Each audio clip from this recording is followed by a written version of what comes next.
talk with every sip and laugh. Coffee's the fuel, martini's the craft. Conversation swirling in the cool night air. Talk the walk, we're going somewhere.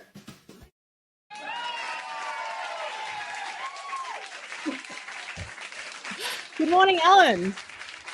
Well, good evening, Leanne.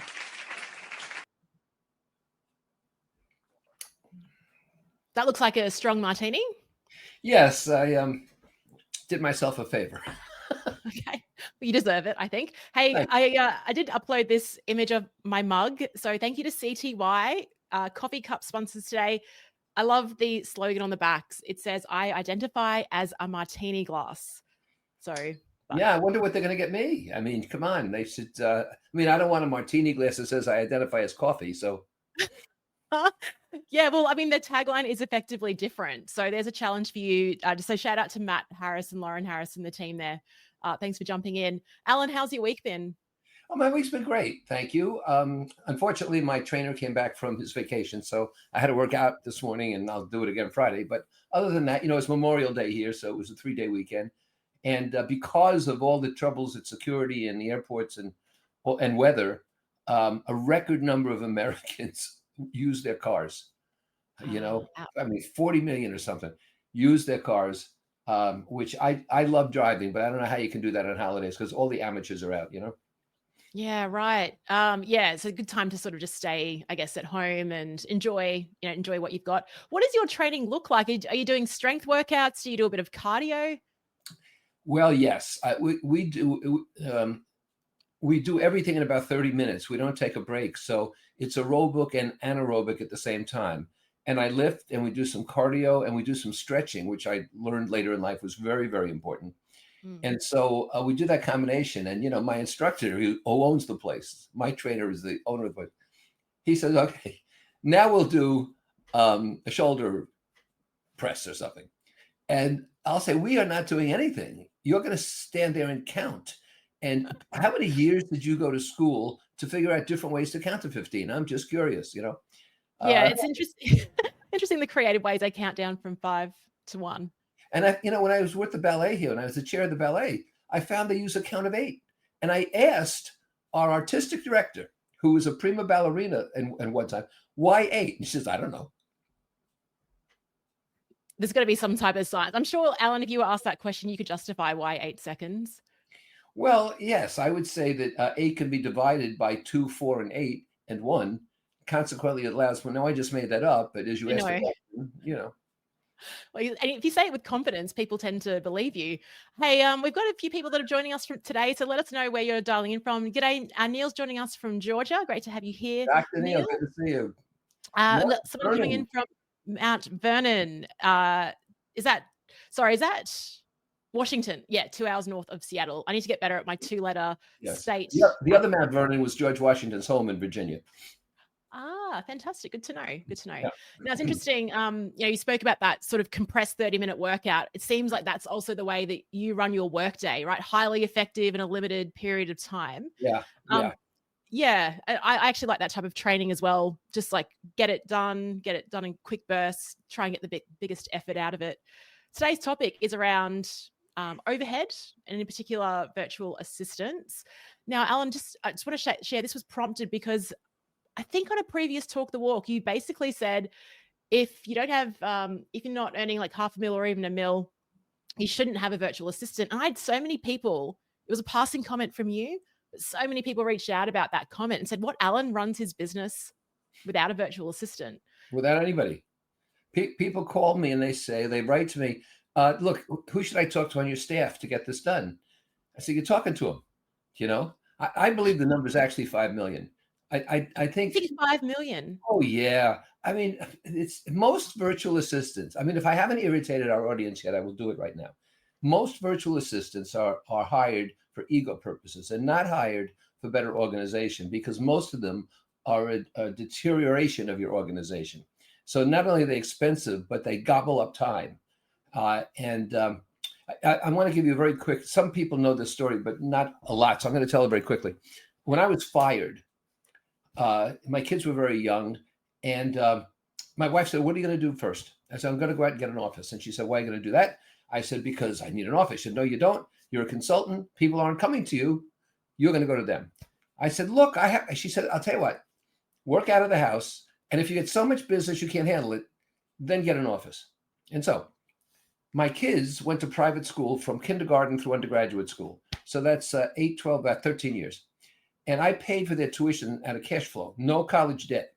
And it cost me $450,000. Now this is way back when, because my kids are 49 and 50 today. So translated into current dollars, this was, I did the calculation here, $450,000 in the 90s it would be $940,000 today. That's what their tuition cost me. And we calculated, my wife and I, when they got out of undergraduate school, if I had an office for those 13 years, 13, 7, 20 years, 21 years. If I had an office for 21 years, it would have cost $450,000. And so that money went to their education and not to the heat and the lights and the repairs and the secretary and the mortgage and all that kind of stuff. So if you think of the long term, you can do more than you think. And if you can't keep your own calendar, by the way, which I keep in a Filofax, and if I sit with 7 people and we agree on a date, they're all pecking away on here, and I've already got the date. So please stop it. You don't need the help. And not that I'm excited about this. A lot of you are getting virtual assistants overseas because it's cheap. And so what you get is somebody on the wrong time zone who can't pronounce the names. And I am not demeaning anyone. It's the culture that's different. So they call me Dr. Alan because they're not used to saying last name Dr. Weiss. And just because I've seen pictures of these sort of, boiler rooms where they are. And, they have an American baseball cap on. Just because you put a baseball cap on, you are not culturally an American. Right? You're wearing a baseball cap. And so they get things wrong. And some of them are surly, I'm sorry, I didn't get that. You have to give it. I'll say, I can't understand what you're saying. Well, why can't you? Well, because, you don't speak English sufficiently. So I don't know why people do this except to tell people, you have to call my assistant, check with my automated scheduler. Do this, do that. Give me a break. High tech, high touch. And high touch has to be personal. One more thing. The reason I am so successful, if you look at my peers, I won't name them, but we know who they are at my level. Yeah. I am by far the most approachable. You can reach me by phone. You can reach me by email. I am highly responsive. I answer within 90 minutes or a day at worst. And that's what sets me apart. Okay. Other than that, I don't feel strongly about it. I feel like I could just let you rant about this for 30 minutes. We've obviously touched this is like a point that you are really, so this is fantastic. But I do want to share, you are very approachable. I remember, I don't know if you remember this, Alan, because you get a lot of people reaching out to you, but back in 2020, when I wanted you on my podcast, I emailed you and within an hour you responded. That's absolutely that's never happened before. Again, with someone, of your caliber. And then, I sent you my Calendly link and you were very, very offended by that. And you said, call me. I was like, what the hell? I'm calling Alan Weiss. So the next morning at 5 a.m. my time, I call your home phone. Maria answers. And here we are. Yeah, here we are. See, and, you didn't have to go through a scheduler. You didn't have to go through an assistant who might not be awake when you call or things like this. So what you proposed to me made all kinds of sense. And it was very important that you did that personally. I get requests for interviews 3-4 times a week, and half of them are on behalf of someone, so it's an assistant calling for someone. And I always respond the same way. And I do a lot of interviews. I'm happy to do them, but I tell them, look, if he or she is so interested in me, have them contact me. Agree. Yeah, I'm with you on that. So we've got Andrew, it's joining us from Saskatchewan in Canada. Great to have you here. Now, I think probably the most, the question that will then come back, I think everyone's probably really curious, is then how do you operate? How do you do everything as a one-person operator? It's not like, you've got over 60 books now. You've got a few Ferraris. What are you doing as a one-person business operator to create this? A good consultant anticipates things. I've anticipated this question. So the idea, okay, it's very complicated. So you might want to make sure you record this or take a picture. Subcontract. That's it. One word. Subcontract. Now, here's what I subcontract. I subcontract all my graphics work, cartoons, which I have once a week on my site on Fridays, printing, which goes to one of these, like a Kinko's printers called Sir Speedy. Yeah. All of my tech work is handled by a tech firm, which I changed about 5-6 months ago. They do all my web work and changes, and they put up my offerings. A separate tech firm does all my AI, and so Alan's intelligence on my side is handled by another tech firm. All my finance, a bookkeeper comes, picks up my stuff once a month at my door, takes it wherever she goes into some cave, and about 10 days later she returns it. And at the end of the year, she goes to another subcontractor, which is my tax attorneys, my tax accountants, and she gives them the year-end information. This is, I mean, it's invaluable. I don't really care what they charge, and they haven't read my books. They both charge by the hour. I subcontract legal, and I have 3 or 4 different lawyers. I have a guy who does estate. I have a guy who does litigation. I have a guy who does trademarks and so on. All of my travel is subcontracted, all of it. And I use everything American Express has to offer. Now, I have a black card, but this also applies largely to platinum cards. And they will make your reservations. They do hotels. They'll do planes. They'll do restaurants. They'll arrange for any special thing in town, like a sports game or something. Moreover, you can call. They were 24/7. You can call them at any time. And they can also arrange things for you that you otherwise couldn't touch. And so that's the beauty of Amex. And then, as I said, my virtual assistant doesn't get paid. It's this. And you can see I have in here both my week and a year at a glance. And it's important for me to look at a year at a glance so I know where to put things. I don't want to do things back to back and so forth. So that's how I do it. You have to subcontract to people. Okay, so I mean, there's many questions here I've got, and also got a question from Kevin in chat. This is again a very logistical question, just about that paper thing that you carry around, which is fantastic, your Filofax. Do you take that everywhere with you? Like, when you go out, do you have it in the car? Because I think, like, or was it just at your office? No, it sits on my desk during the day, and it goes in my briefcase when I travel. That's it. I mean, I'm not doing business in a restaurant. I'm not doing business if I'm, waiting in a car wash.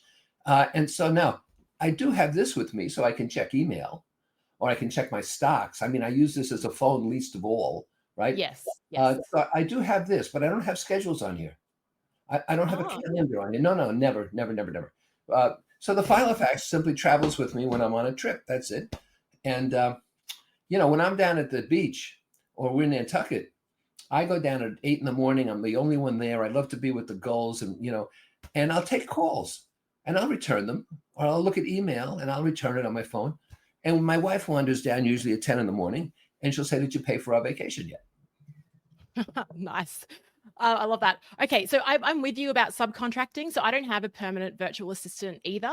I did, and then I was like, okay, Alan Weiss doesn't have one, but I subcontract, accounting, bookkeeping. I have people that are really great at what they do in terms of producing some of my Zoom calls, which is important to me. When I was doing my a podcast a while ago, I subcontracted that technology out. So, but now I find with AI, there's a lot of stuff that I can do really efficiently just on my own. And so sometimes I don't even, like for my daily podcast, technology is doing a lot of the heavy lifting with workflows and automation. Kevin asks, so is Alan saying that with all the scheduling, admin tasks, putting documents together, he does it all himself, except for maybe the accounting, bookkeeping? There's very little of that I have to do. I mean, if let's say putting documents together or something. I mean, when I do workshops, I don't create stuff. And when I write books, I write from my head to the screen. I'm not assembling things in paper, and I can assemble things easily on the computer. In fact, Leanne, you're a good example because you put great effects together. I mean, this is all you're doing here. And you did this sizzle reel, which was great. So you've taught yourself to do that. And you might say, well, Leanne's taking her time. No, she's not, because you don't have to explain this to someone and then review what they did and then improve it. The funniest thing in the world is I've begun to create, you're going to love this, Kevin. I have very little artistic ability. I'm a great writer, but I can't draw. So I've got 3 book contracts right now, and I've gone to AI, and I say, draw me a Venn diagram with these 3 things in it. Do a double axis chart with this. I just did it. I said, draw a bandwagon going downhill with everybody holding on to the latest fad. And it draws these things for me. And then I say to it, because I'm used to doing it, I say, thank you. I'm just inculcated to say thank you. And then chat says to me, you're very welcome. Please come again. You know that, so you know that consumes energy. Like I think Sam Altman from OpenAI was saying, can everyone just stop saying please and thank you? Because it's just chewing all of our energy. Okay, if it's no good, I'll stop. But I want to ask you something now, in all candor. When you stopped having a virtual assistant, yeah, did you have a disconnect? Did you have trouble adapting? No. But and this is probably it's probably a weakness of mine, but I mean, my process, it's speedy, it's scrappy. And so for me to have to pause and explain to someone how to do things in a certain way, sure, I could record Loom videos and everything like that. But I also changed my approach, again, with new technology and things that are happening. So it actually created a bit more freedom for me. But I think it also relates back to what you said around it's also being like a one-take wonder. Like with these graphics, it's not like I'd spend hours doing it. It's like, this is good enough. Success, not perfection. Exactly. That's a really important mindset to have here. And just on that note, and so if you are joining us, let us know if you have any questions around this. And you're probably surprised that Alan, doesn't have this support. But Alan, how do you deal with being responsive? Like I said, you get back to people so quickly.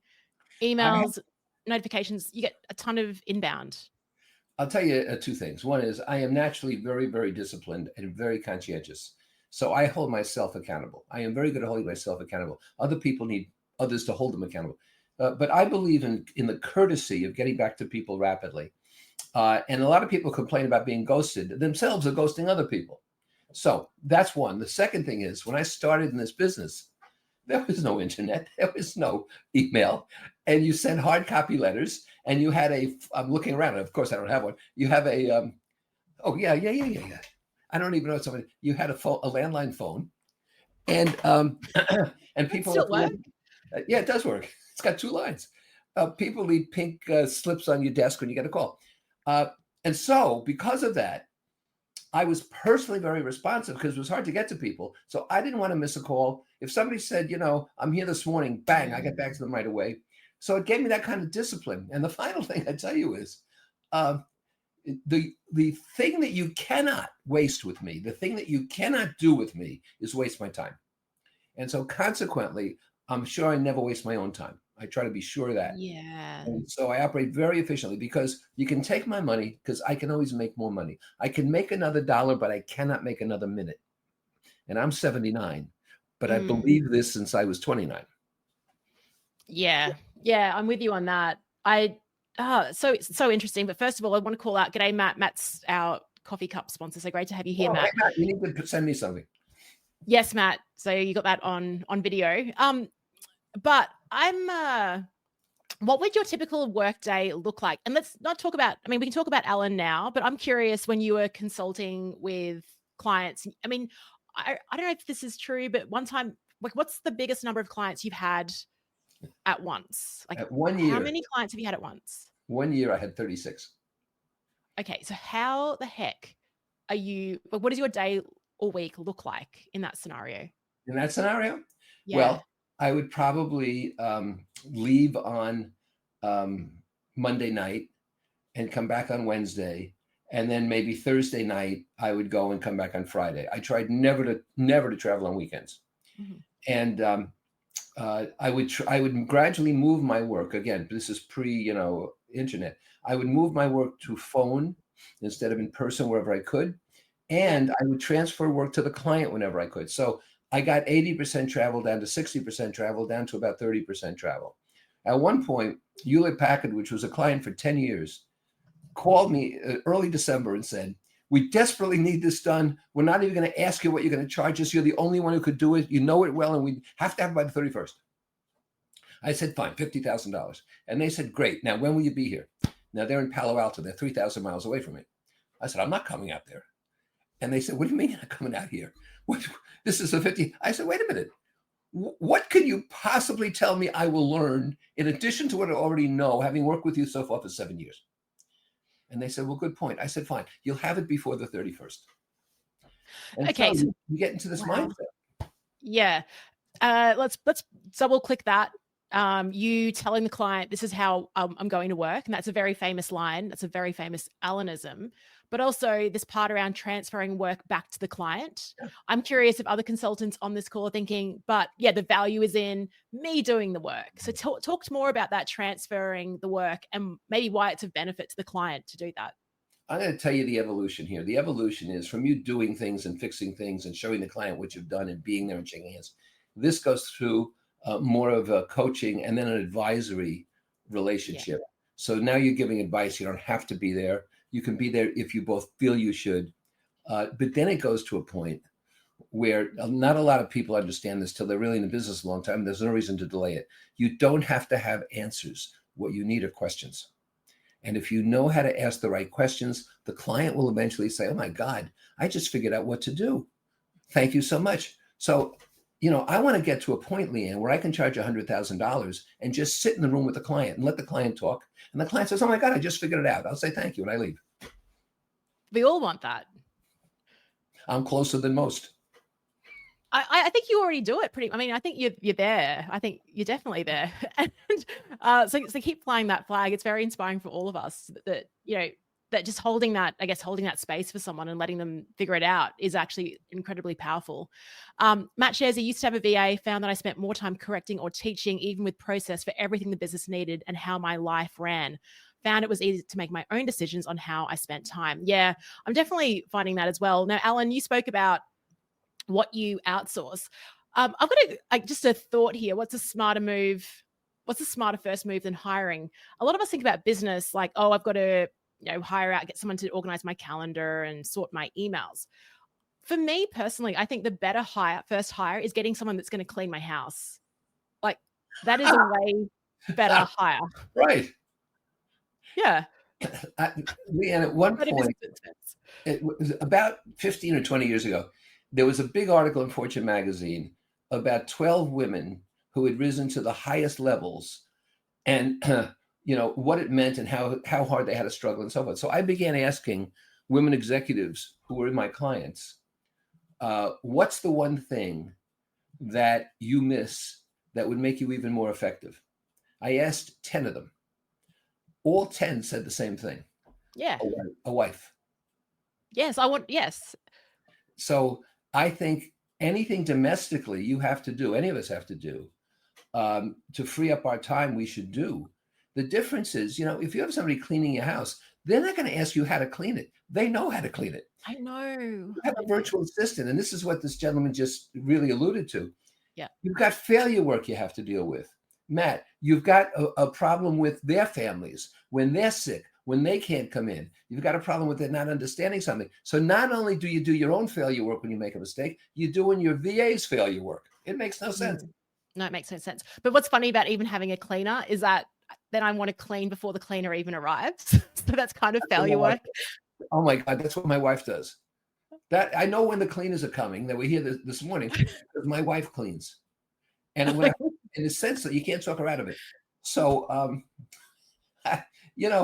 the only thing I do at the last minute really is Monday morning memo because I do it on Sunday to stay contemporary, with rare exception, right? Yeah. And I can't proof my own work because it's very difficult to do that. When something you've written, it's hard to proof. So my wife proofs it. And my wife was a teacher for 5 years, and she's very deliberate, and she's a great proofer. And so, you might say she's a virtual assistant in that sense, but she's making a hell of a lot more money than any virtual assistant would, let me tell you. Yeah. Yeah, no, definitely. And I agree. It's just important. If that's taken out of the way, then you can really be focused and efficient, especially when working from home. You got Jan calling, dialing in from, great to see you, Jan, from Portugal. Jan, next April, I'm going to be in Portugal with my wife. We have a business meeting and then we're going to have some fun. This is our second trip. So maybe I can give me some advice one of these days. Are you heading to Lisbon or down south? Do you know yet? Well, we're probably going to Lisbon, definitely, but it's the group's decision. What this group does is they say to Maria, where do you want to go? Because then they know I'll be there. So what's the difference between subcontracting and having a VA? Yeah, I do love Portugal. Yeah, subcontracting and VA. Because with subcontracting, you're using regular things that arise where you need expert help, like in finances or law or printing and stuff. I mean, those are all specialties. a VA isn't really providing any useful extra value. I mean, they're sort of handling some details. They might set up your trip, which you can do, like I said, with American Express or another travel or another credit card company. And moreover, most people pay a VA a set amount instead of, I mean, if you said, look, I want 3 hours every Friday, okay, but I wouldn't let them talk to clients. It's almost, well, it is rude to put a VA between yourself and a client. It means you feel your time is more important than your client's time. Yeah. That's an interesting signal. You're right. Yeah. I've heard of people that have, when they're chasing an invoice from a client, they've created a separate email address and created this fake virtual assistant that will chase up the invoice on behalf of them. That is so dumb. I can't tell you. You know what? I'll tell you why. Tell If me. you're not collecting I money, haven't done this, by the way, but I've heard people. well, as I say, it's for a friend. I know. For a friend. Yeah. I'll say Right. a friend. If you are not paid on time, you call your buyer and you say to the buyer the following: we, plural pronoun, we have a problem because you're the partners. You don't go through accounts payable. You don't go through some administrative assistant, and you don't send a third party after them because now you have a third party talking to a third party. So the power in collecting money is to go to the buyer. Yeah, absolutely. And I think, everything about this is really around, it goes back to fearlessness, right? Fearlessness to do it in one go and to just be successful and not perfect. Fearless to have the conversation with the buyer and say, we have a problem. Andy, I was supposed to say good day to Andy. I went to Andy's amazing event last night. He hosts a team building organization. They do some really great stuff. It was a really fun games night in Brisbane. Andy wrote, it would be interesting if we had a VA business owner in the house here for perspective. I find myself searching for VA services maybe twice a year, but have never pulled the trigger. Look, I'm the same as you, Andy. And like when I met, but Andy actually has a team of people. So he's got employees working for him, which might be a little bit different. Suma shares, I follow Alan because he's blunt. To me, VAs are just an unnecessary cost and added hassle to train and manage. Well, very good. Suma, I would assume that, I'm sorry if I pronounced that wrong, Suma, but yeah, that's right. I mean, I try to be direct, let's put it that way. And if the gentleman who was on just before here, if you need a VA on occasion, what you're really saying is you want to subcontract a certain job, a certain responsibility to someone for a limited period of time. That's what I call subcontracting. Yeah. But to have a VA who takes care of your email, takes care of your phone messages, gets into your scheduling messes and so forth, it's just not needed. I work at work. I'm engaged with business about 20 hours a week, and that includes writing books. So you can be very streamlined about this if you don't get yourself down in the weeds and you don't seek, it's what you said before, you don't seek perfection. You're happy with success.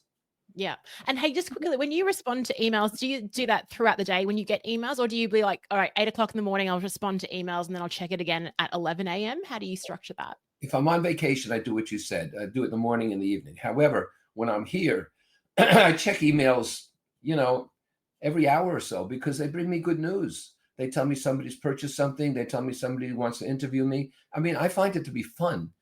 But at the end of the day, this camera's supposed to move with me. Let's see. Well, it doesn't move far enough. Anyway. It was moving before. Maybe. Here's my desk next to me, right? There we go. There's my desk. And my desk and my virtual desk are empty at the end of the day. There's never an email sticking around. Everything is empty. So when I go to when I have dinner and then go to bed and watch TV, whatever, none of that stuff's laying around here. In the morning, then all I have is new stuff to look at, which is interesting. And I think people, in terms of organization, they use email to store things. And that's the worst use of email. With email, you either delete it because you don't need to do anything else, or you respond and you do it immediately, or you file it in some relevant folder for a client or a trip or whatever. So you've got to clean things up every day.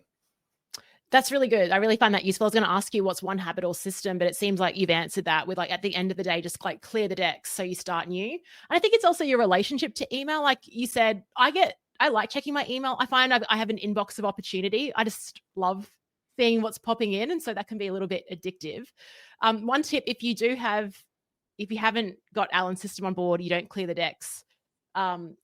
Sometimes when I have a lot of email accumulating, I'll just move it into a folder that says old inbox, and then I can start fresh from there. So I can still find them if I need them. But yeah, that's my little hack. Thanks so much for joining us today. So any final comments or questions, let us know in chat. We've had a range of people join us today. Alan Jans just sent his details if you've got questions about Portugal, so I'll forward them to you after this. Brian's been joining us from Ireland. We had a lot of people on this call, so thank you so much for talking the walk. Alan, the next topic we're talking about, we'll set a date after this, is how to get paid to be yourself. Yeah. Super fun. Great so we look forward to seeing you there. Alan, fun as always. Thank you so much for talking the walk with me today. And everyone else, thanks for joining us. Thank you for being you. And thanks to all of you.